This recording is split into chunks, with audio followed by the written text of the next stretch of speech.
All right, I'm dipping back in time to dig through my sketchbook and look at some old drawings and ideas and see what I was up to. And I do have a lot of drawings that I like, old stuff that I feel obligated to finish or bring to life still. And it's odd, I guess, feeling like you owe these ideas something. It's really kind of what goes on in my head. But there's this need to bring it to some kind of completion. And I have tried this one off and on a couple of times throughout the years. I had a canvas version of it, acrylic and canvas, and I just wasn't able to pull it off the way I had it in my mind's eye, and probably didn't have the skill set to pull it off even back then.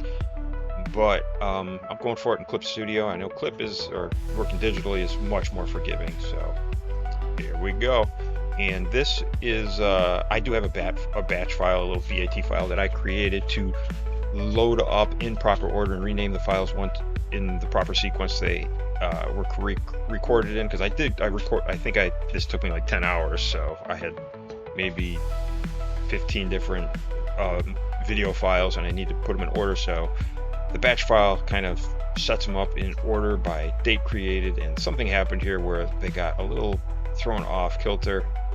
I haven't bothered to go back in time and look at it, but you saw the final image of that figure before you saw me working on it. And anyway, it looks like I'm taking a sidebar here to do some warm-up sketches. I thought maybe I had edited that out. If I'm away from drawing for too long, I kind of do this sort of thing to shake the rust off a little bit and get that muscle memory back in play.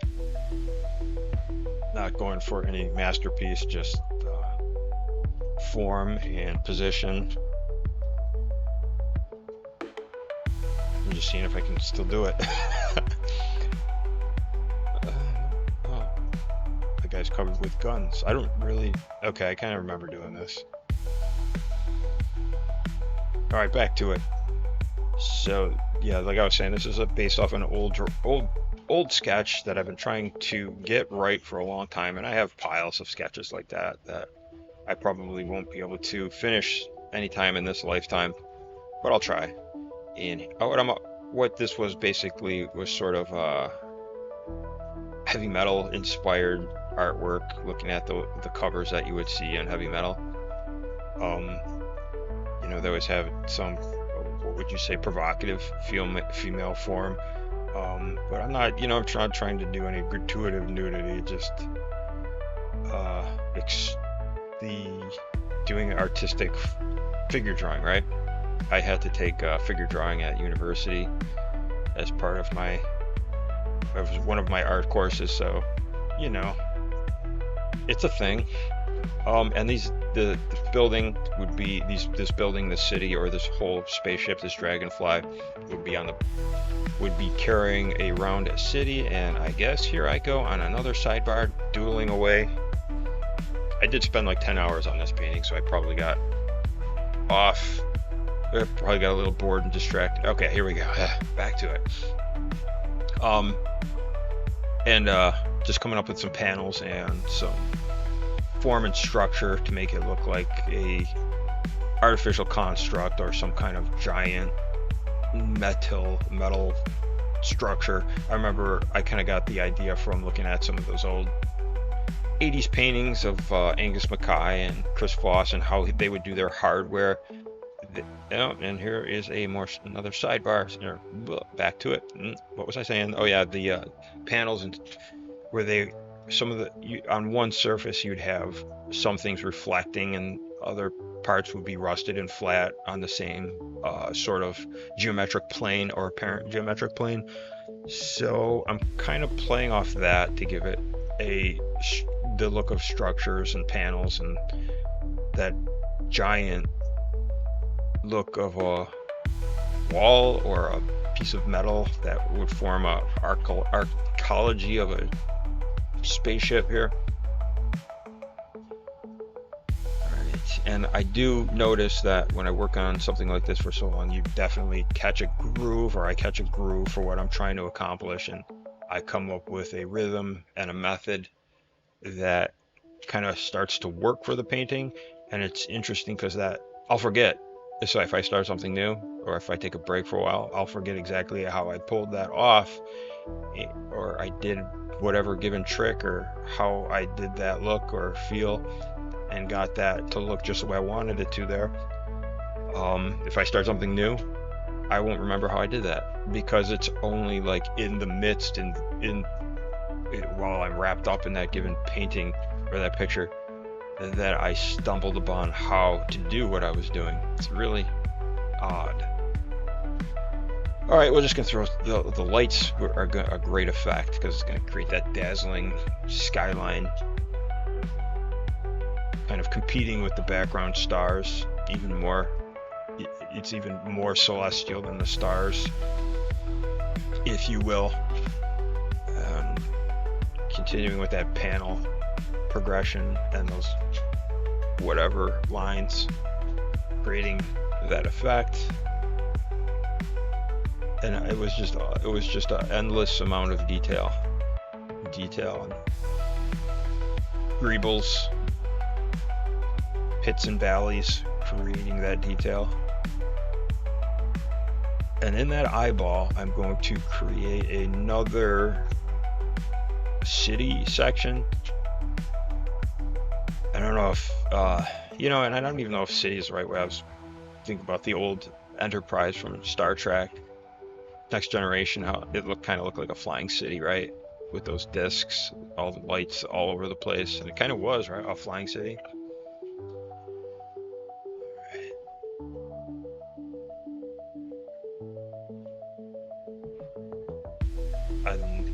The little airbrush over the top of that shape, and then I can just kind of smear out panels to give it that paneled look.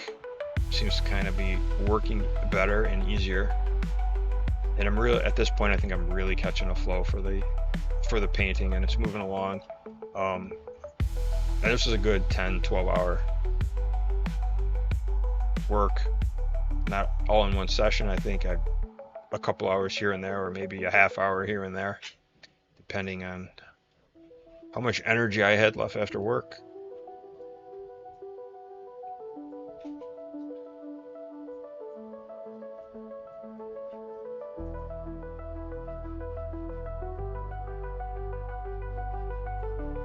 And I think I used way too many layers.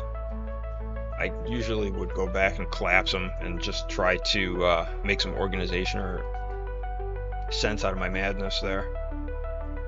But I was using a lot. It was starting to choke. I was even starting to choke down my computer because it was, or chug it out. I have so many layers. I'd really have to spend some time setting them right so I could flatten them, because who knows what kind of mess I'd make if I just started flattening those folders. All right, here, this nose piece. I was gonna try to come up with those little caverns inside there and just throw all kinds of antennas and details in there, but I think just kind of keep it simple. See, that's the kind of stuff you're not doing in with acrylic on canvas. You can straighten out your screw ups with the perspective and get that sizing right. It's such a cheat, but I love it so. Now, the wings took a little bit of practice. I think I tried a couple different variations of the wings. Increase the size of that canvas so I could stretch all those wings across there.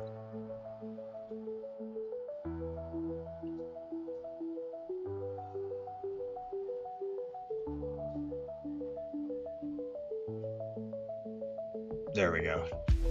I think this was attempt number 3 for those wings, and I'm adding all that kind of detail on there. I was sort of inspired by looking at images of the Transformer paintings and promotional box art and whatnot.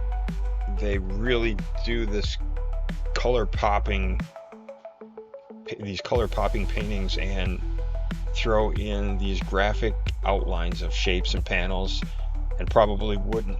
And it's this weird juxtaposition of almost a photorealistic look with a artificial black lines, giving this really awesome graphic feel. You know, some of those lines you wouldn't see in a photorealistic image, I guess, but it works for the illustration. And I wasn't sure if I was going to throw those legs back in there.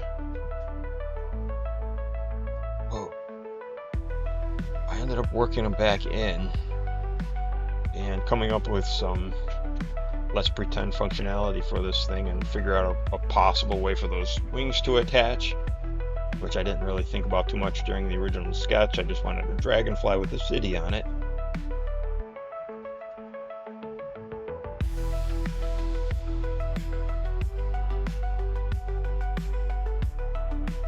Alright, now we're getting somewhere here. Now I'm gonna create another layer and just put these legs over the top yet again.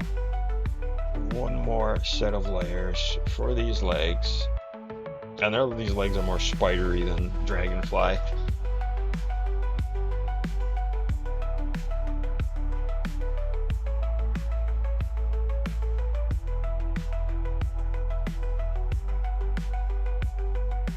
And now, even though I spent so much time on this, I started having fun, and wind was in my sails, and I just kept going with detail above and beyond anything I had originally intended for this portion of the painting with these legs.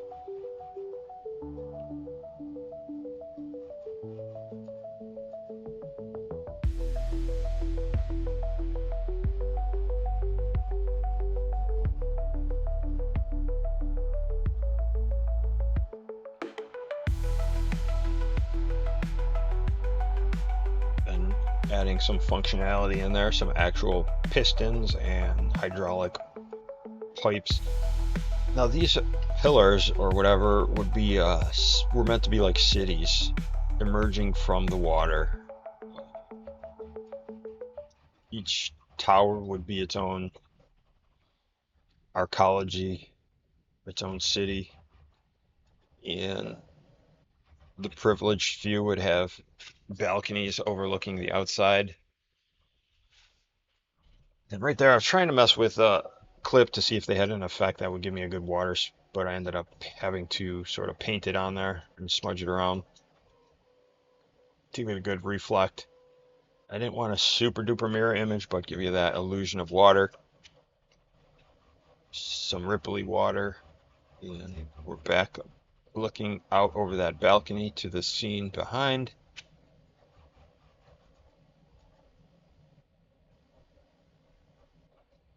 Back getting the wings in place, and we're getting close to being done here. So that is about 10 to 12 hours compressed in 15 minutes.